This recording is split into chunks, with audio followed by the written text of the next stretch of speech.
యేసయ్యా స్తోత్రాలయ్యా నా దైవము నీవయ్యా. శుభోదయం. క్రీస్తు యేసునందు ప్రియమైన దేవుని బిడ్డలారా, మన రక్షకుడైన యేసుక్రీస్తు యొక్క పరిశుద్ధ నామములో మీ అందరికీ ఉదయకాల శుభాలు తెలియజేస్తున్నాను. మన టీఎల్సీ అనుదిన ఆహారంలో దేవుని యొక్క వాక్యాన్ని మన జ్ఞాపకం చేసుకున్నాం. ఎస్తేరు గ్రంథం 9వ అధ్యాయం 23వ వచనాన్ని మనం జ్ఞాపకం చేసుకున్నాం. అప్పుడు యూదులు తాము ఆరంభించిన దానిని మొర్దెకై తమకు వ్రాసిన ప్రకారముగా నెరవేర్చుదుమని ఒప్పుకొనిరి. దేవుని బిడ్డలారా, ఉదయకాల సమయంలో రెండు శ్రేష్టమైనటువంటి తలంపుల ద్వారా దేవుడు మనతో మాట్లాడుతున్నాడు. ఆనాడు సుజన్న కోటలో ఉన్నప్పుడు మరి మొర్దెకై, ఎస్తేరు అనేటువంటి వారు ఏ రీతిగా యూదులు మరి వారిని కాపాడబడాలని, యూదుల యొక్క క్షేమం కొరకు హామాను యొక్క కుట్ర నుంచి మరి వారు యూదులైనటువంటి వారిని దేవుడు కాపాడాలని, రాజు యొక్క మనస్సు మారాలని ఎంతగా మరి వారు ఉపవాసం ఉండి రానైనటువంటి ఎస్తేరును మరి మొర్దెకై అయినటువంటి వారు ఏ రీతిగా ప్రార్థించారో మనకు తెలుసు. దేవుని బిడ్డలారా, ఈ ఉదయం ఏ పరిస్థితుల్లో ఉన్నా కానీ ఆ పరిస్థితుల నుంచి, ఆ బంధకాల నుంచి, ఆ ఇబ్బందుల నుంచి, ఆ ఆర్థికమైనటువంటి సమస్యల నుంచి మనల్ని విడిపించగలిగినటువంటి వారు మన ప్రభు. మన ప్రభు మనల్ని విడిపించడానికి మనకి ఆయుధం ఏంటంటే ప్రార్థన. మనం ప్రార్థన చేసినప్పుడు దేవుడు ఎలాంటి ఇబ్బందుల్లో, ఎలాంటి సమస్యల్లో ఉన్నా కానీ మన ప్రార్థన దేవుడు ఆలకించి మనల్ని విడిపిస్తాడు. మరి మనం గమనించినట్లయితే లేఖనంలో మనం చదివినటువంటి భాగంలో మరి హామానటువంటి వాడు యూదులకు చేసేటువంటి కుట్ర, యూదులైనటువంటి 127 సంస్థానాల్లో ఉన్నటువంటి యూదులందరినీ కూడా ఒక్క దినానే మరి రాజు యొక్క ఆజ్ఞ చేత వధించబడాలి అని చెప్పేసి కుట్రబడినటువంటి హామాను ఆ కుట్రను మరి ఏ విధంగా మరి దేవుడు విరగ్గొట్టే రీతిలో ఆ కుట్ర అనేటువంటిది ఏ రీతిగా మరి విచ్ఛిన్నమైపోయినటువంటి పరిస్థితిని ఎస్తేరు గ్రంథంలో మనం గమనించగలుగుతాం. ఎలాంటి కుట్రలైనా, ఒకవేళ ఎలాంటి మరి ఉగ్రతలైనా మనల్ని తప్పించగలిగేది మన ప్రభువు మాత్రమే. మనల్ని విమోచించగలిగేది మన ప్రభువు మాత్రమే. ఒకవేళ మనం పనిచేసేటువంటి పరిసరాల్లో మన కొలీగ్స్ మన మీద ఎలాంటి కుట్రలు పన్నినా కానీ, ఎలాంటి విరోధమైనటువంటి ఆలోచనలు కలిగినా కానీ ఆందోళన చెందొద్దు. మనం నమ్మినటువంటి దేవుడు ఆ కుట్రలు, ఆ ఉగ్రతలు, వారు తలంచినటువంటి చెడంతటిని కూడా మన పక్షాన జరగనీయకుండా అడ్డుకుని మన పక్షాన వ్యాజ్యమాడేవారు, మన పక్షాన యుద్ధం చేసేవారు మన దేవుడు.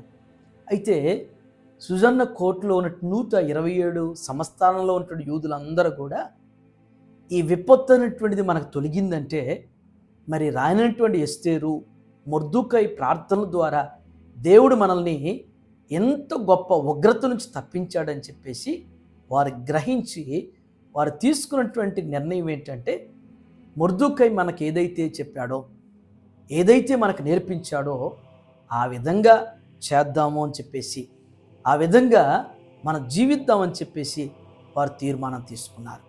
జీవితంలో దేవుని బిడ్డలారా, మనం కూడా గ్రహించి మరి అందుకనే పౌలు కూడా ఒక మంచి మాట అంటాడు. పెద్దవారి యొక్క అక్ష నిక్షేపణలు ఉన్నాయంటాడు. అంటే పెద్దవారి యొక్క హస్త నిక్షేపణలు, వారి మూలాలు, మన పూర్వీకుల యొక్క మూలాలు, మన పూర్వీకుల యొక్క అడుగు జాడల యొక్క మాదిరి మనం కూడా గైకొనాలి.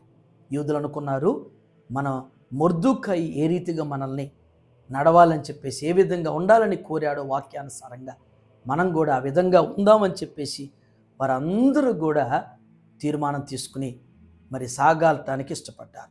ఈ ఉదయకాల సమయంలో మనం కూడా మరి దేవుని చిత్తాన్ని మనం గుర్తెరుగుతూ మరి మన పెద్దల యొక్క, మన పూర్వీకుల యొక్క హస్త నిక్షేపణల ప్రకారం మరి వారి అడుగు జాడల్లో మనం కూడా నడిచినప్పుడు మరి ఎంతగానో దీవించబడతాం, ఎంతగానో ఆశీర్వదించబడతాం. ఎందుకంటే ఇప్పటికీ మనకున్నటువంటి చాలామంది ఏంటంటే మన పెద్దల యొక్క నిర్ణయాలు, వారి ఆలోచనలు వారి యొక్క మాదిరి అనేటువంటిది ఆ విధంగా ఉండటం అనేటువంటిది ఇష్టపడరు. ఉండటం అనేటువంటిది క్షేమం కాదు. పెద్దవారి యొక్క అనుభవాలు మనకు ఆశీర్వాదం. పెద్దవారి యొక్క మాదిరి మన జీవితానికి గొప్ప మార్గంగా ఉన్నతమైనటువంటి స్థితికి నడిపించగలుగుతుంది. అటు రీతిలో దేవుడు మనల్ని నడిపిస్తూ బలపరచునగాక. ఆమె ప్రార్థన చేసుకుందాం. దయగల మా తండ్రి, కృపగల నాయన, మీకు వందనాలు ప్రభువా. యువదేవు నాయన, మరి జుజన్న కోటలో ఉన్నటువంటి పరిస్థితులను బట్టి నా తండ్రి, హామాను యూదులైనటువంటి వారికి ఎలాంటి వారి మీద కుట్ర పన్ని రాజు చేత ఎలాంటి హాని వారికి కలిగించాలని, వారిని ఏ రీతిగా అంతమొందించాలని చెప్పేసి హామాను కుట్ర పన్నినప్పుడు నాయన, ఎస్తేరు మొర్దెకై వెళ్ళినటువంటి వారు ఏ రీతిగా ఉపవాసం ఉండి ప్రార్థన చేసినప్పుడు నాయన, దేవా హామాను యొక్క కుట్రను ఏ విధంగా విచ్ఛిన్నం చేశారో, హామాను తను చేయించినటువంటి కొయ్యకు నాయన తను ఏ రీతిగా అయ్యా వేలాడదీయబడ్డాడు నా తండ్రి. మా జీవితంలో కూడా ప్రభా, మా యొక్క ప్రయాణాల్లో, మా బాధ్యతల్లో నా తండ్రి, ఎందరో ప్రభు మరి తోడేళ్ళు లాంటి స్వభావం కలిగినటువంటి వారు మాకు కీడు తలపెట్టాలని, మాకు నష్టం కలిగించాలని, మమ్మల్ని గాయపరచాలని, మమ్మల్ని ఇబ్బంది పరచాలని అనుకుంటున్నటువంటి వారి కుతంత్రాలు, వాళ్ళ కుట్రలు, వారి పన్నాంగాలన్నింటిని కూడా మీ నామను లయపరిచిన తండ్రి, మా అయా మీ వాక్యానుసారంగా మా పూర్వీకులు, మా పెద్దల యొక్క హస్త నిక్షేపణలకి మాదిరికరంగా మేము కూడా జీవించటం, నడవటం మాకు నేర్పించండి. ఆ రీతిగా నడిచేటువంటి మనస్సును మాలో దేవ స్థిరపరిచిన అతన్ని నడిపించండి. ఈ ఉదయం నాయన టిఎల్సి అనుదిన ఆహారం చూస్తున్న ప్రతి బిడ్డను కూడా మీకు జ్ఞాపకం చేసుకున్న తండ్రి, ఆనాడు యూదులైనటువంటి వారు ఏ నిర్ణయంతో నాయన ముందుకు సాగాలని ఆశించారో, మేము కూడా నా తండ్రి మంచి నిర్ణయం కలిగి, మంచి తీర్మానం కలిగి, మంచి ప్రణాళిక కలిగిన ఆయన మీ చిత్తానుసారంగా, మీ వాక్యానుసారంగా మా పెద్దల యొక్క మాదిరి మేము గైగోరి జీవించేటువంటి నడిపింపును మా అందరికి దయచేయమని యేసు నామములో ఈ ప్రార్థన మీకు సమర్పించున్నాను తండ్రి. ఆమేన్. దేవుడు మిమ్మల్ని దీవించును గాక.